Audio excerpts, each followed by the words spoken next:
Bonjour, bonsoir, bienvenue dans ce bulletin d'information que nous ouvrons avec du sport, la finale de la Coupe du Sénégal. Le Jaraaf remporte la victoire avec un score de 2-1 contre le Stade de Mbour.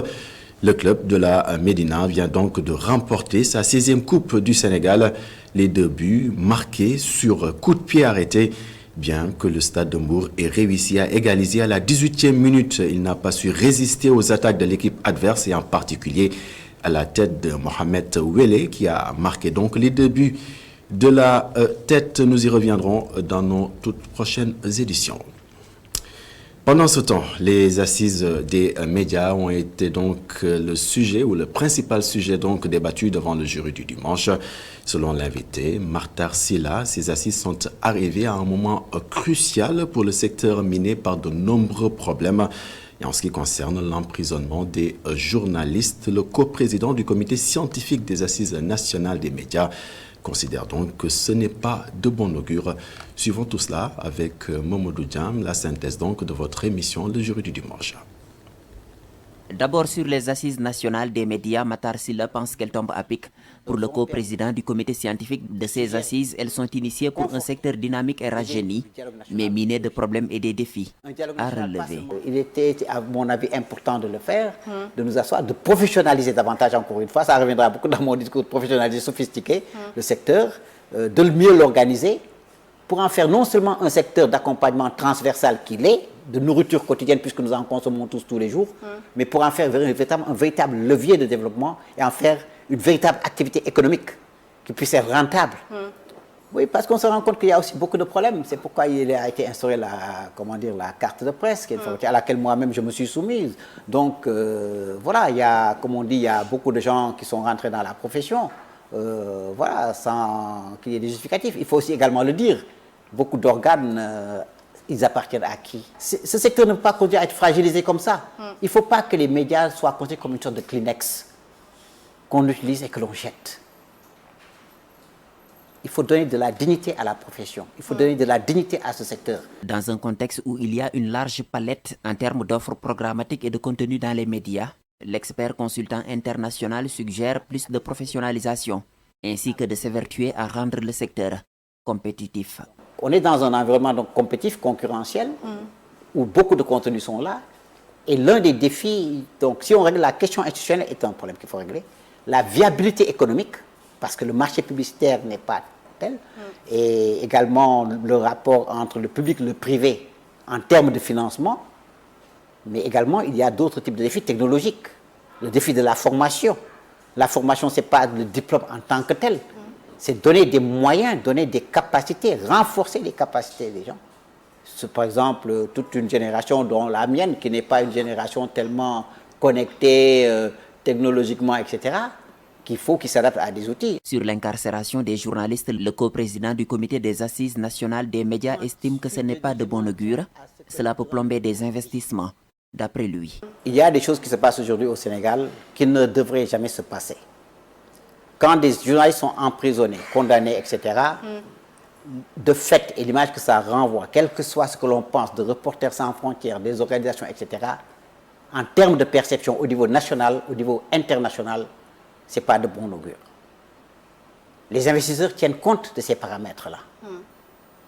Et je recommande, moi, je dis, une fois ce constat fait, j'ai demandé que tous tes confrères, tous les consoeurs, les collaborateurs des médias qui sont aujourd'hui soit dans le lien de la détention ou dans des procédures judiciaires, que le chef de l'État, selon les moyens qu'il trouvera les plus et les mieux appropriés, fasse tout pour qu'ils retournent dans leur rédaction et qu'ils retournent dans leur foyer. Martar Sylla déplore par ailleurs l'absence du président de la République à la cérémonie de lancement des assises nationales des médias, tenue jeudi dernier à la Maison de la Presse. Momodou Dia, nous restons devant le jury du dimanche avec le président du comité scientifique des assises nationales des médias. Martar Sylla décrit la position que devrait adopter le futur président de la République du Sénégal afin de faire du Sénégal un pays émergent, expert consultant international, et préconise un triptyque, l'établissement donc d'un état de droit, le respect de la Constitution et surtout l'instauration de la discipline. Martar Sylla était face à Aïssata Ndiaye Fall suivant ses explications. Je pense que Le président qui viendra aura un vaste chantier sur tous les plans.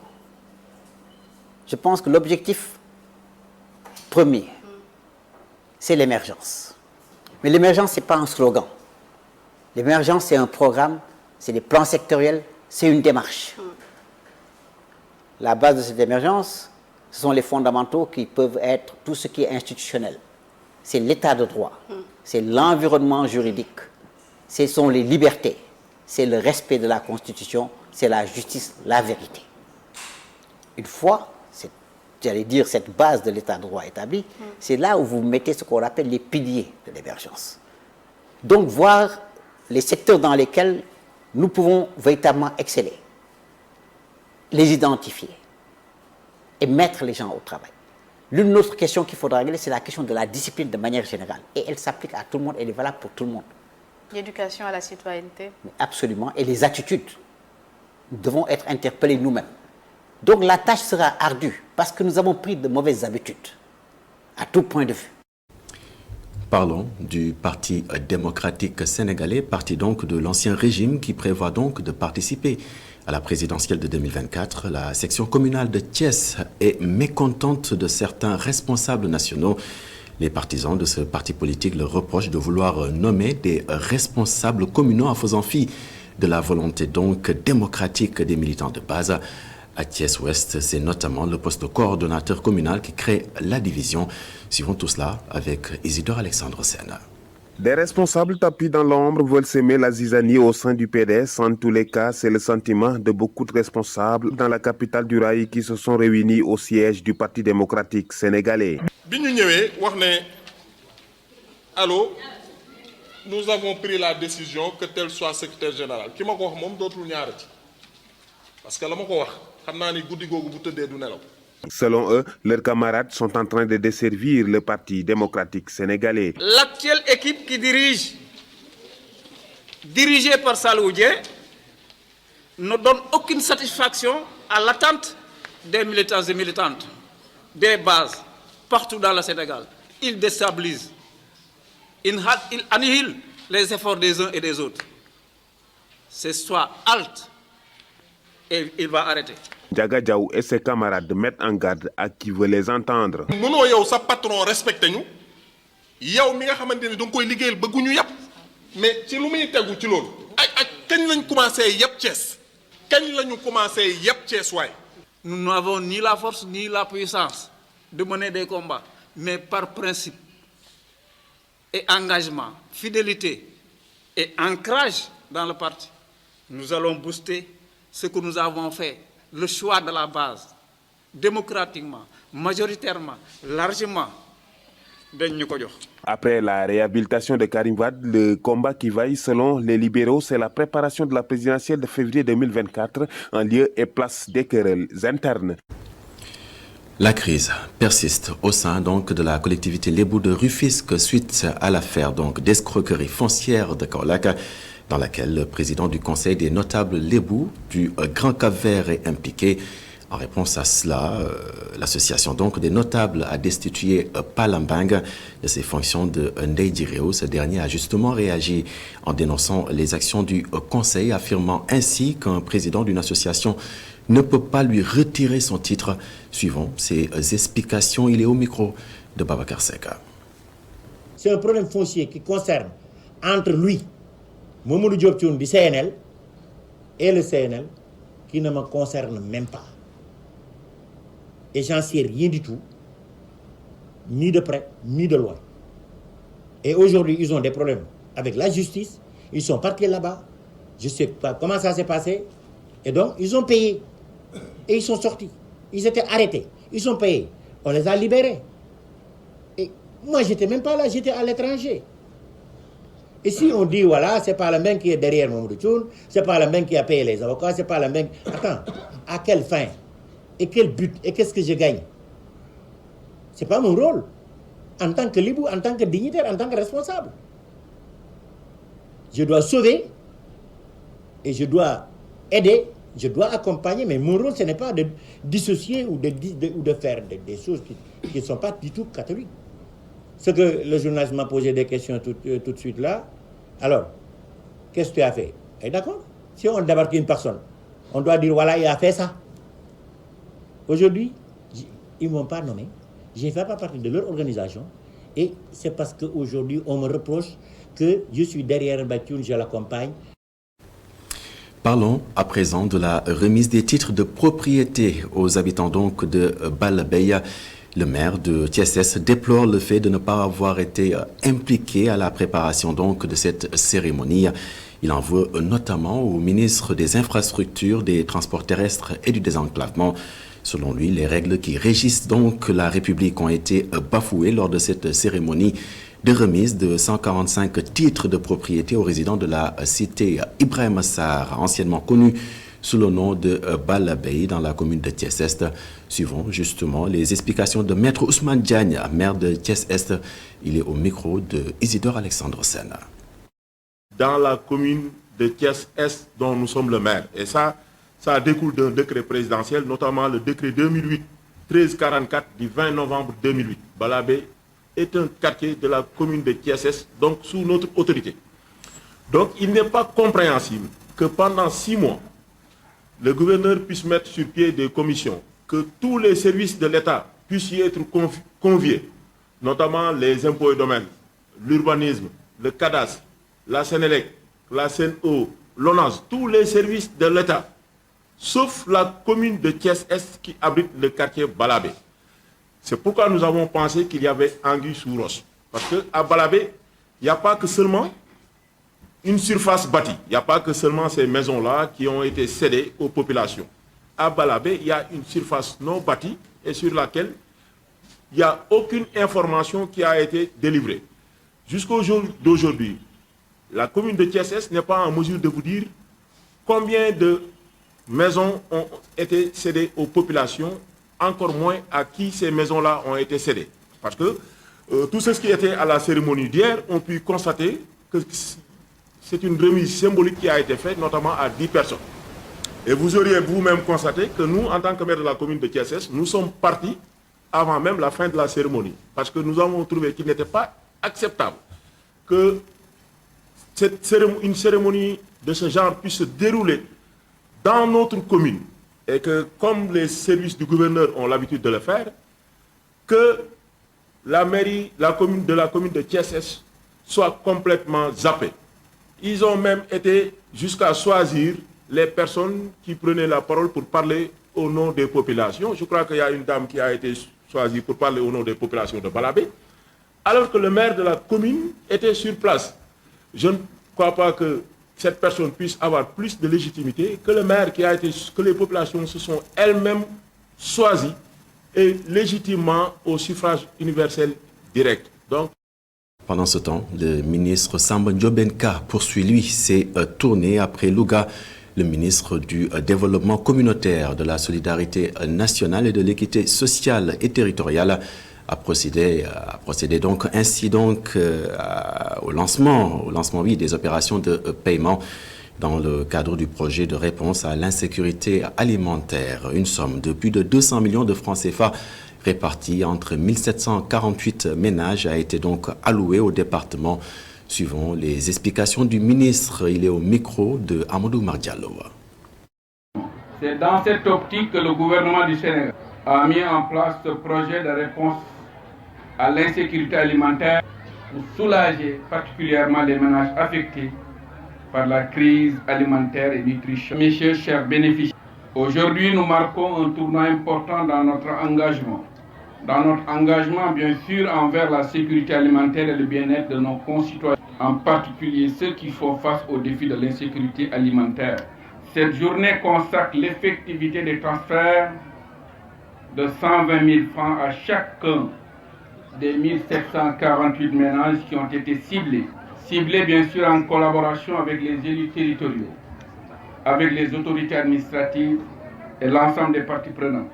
Cette opération que nous lançons aujourd'hui touchera 13 984 personnes pour un montant global de 209 760 000 francs CFA dans le seul département de. En effet, le projet de réponse à l'insécurité alimentaire cible pour l'année 2023, en plus du département de Louga, où nous étions hier, les 3 départements à savoir Goudiri, Diourbel et Ranérou.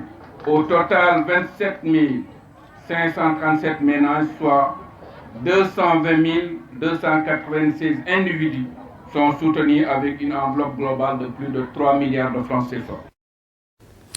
Les voiries urbaines de la commune de Kaolack doivent être réfectionnées. C'est du moins l'exigence du comité d'organisation du Gamou de Medina Baye. Ils exigent cette réfection donc avant le Mawloud. Ce comité, oui, demande également la mise sur pied d'un centre de santé à Medina Baye pour une meilleure prise en charge des pèlerins, mais également des populations locales.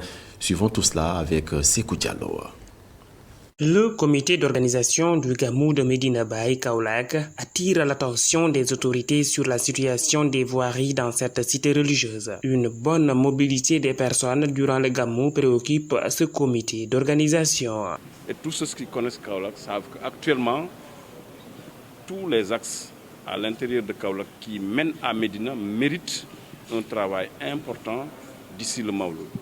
Que tu comprennes l'axe principal qui part de la nationale numéro 1 vers Medina et tous les autres axes qui mènent vers Diourbel, qui mènent vers Gossas, les 2 voies qui sont au niveau de Niaritali comme on les appelle.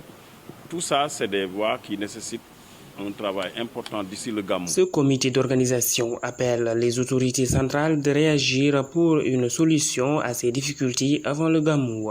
Je pense que l'État central a besoin vraiment de venir en aide au service régional de l'Ageroute pour que ces travaux puissent être effectués avant le Mawloud, surtout que nous sommes en période hivernale.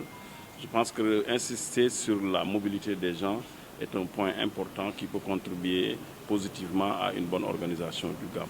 Medina Baye veut également un centre de santé pour une meilleure prise en charge sanitaire des pèlerins et des populations locales. C'est que vraiment, Medina Baye souhaite que ce poste de santé soit érigé en centre de santé pour mieux servir la communauté des chefs religieux qui est ici à Medina, mais également la population de Kaolack en général. Le lieu qui doit abriter le Gamou est toujours en chantier, mais le comité d'organisation rassure les pèlerins pour une bonne organisation de cet événement.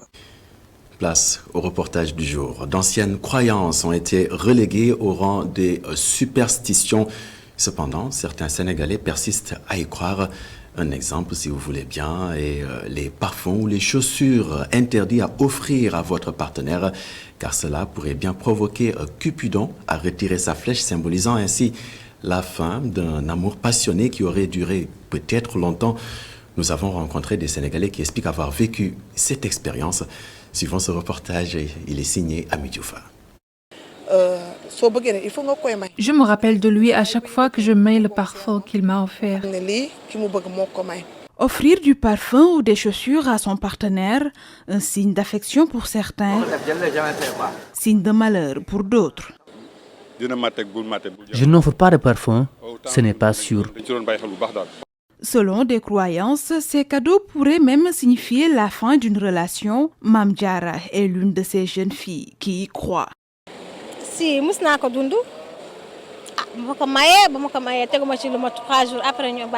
J'ai une fois vécu cette situation. Mon petit ami m'avait offert un parfum, mais 3 jours après, nous avons rompu. Et après, je me suis dit que c'était à cause du parfum.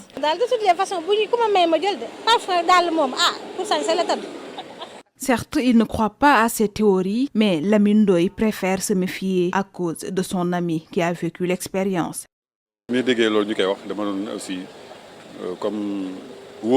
Puisque ce n'est pas sûr donc, je ne vais pas le faire. Un de mes amis l'a une fois vécu.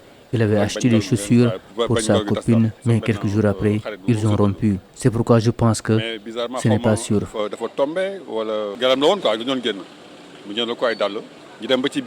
Quelques mois après, nous avons un problème avec elle. Il s'est posé des questions. Est-ce que ce n'est pas dans. D'autres n'y croient même pas. Avant le mariage, mon mari m'offrait des parfums. Moi aussi, je lui en offrais. Et pourtant, nous nous sommes mariés, c'est juste une marque d'affection. Je ne crois pas en ces choses parce que ça ne se trouve nullement dans le Coran. Offrir du parfum aux chaussures au risque de voir la relation se rompre quelque temps après, une superstition dont beaucoup se méfient toujours pour ne pas perdre leur amour. Le parfum et ses effets. Merci Ami Diouf pour ce reportage. Et c'est justement la fin de ce bulletin d'information que j'ai eu beaucoup de plaisir à vous présenter. Excellente suite des programmes sur la télévision d'ici et d'ailleurs et surtout, prenez soin de vous.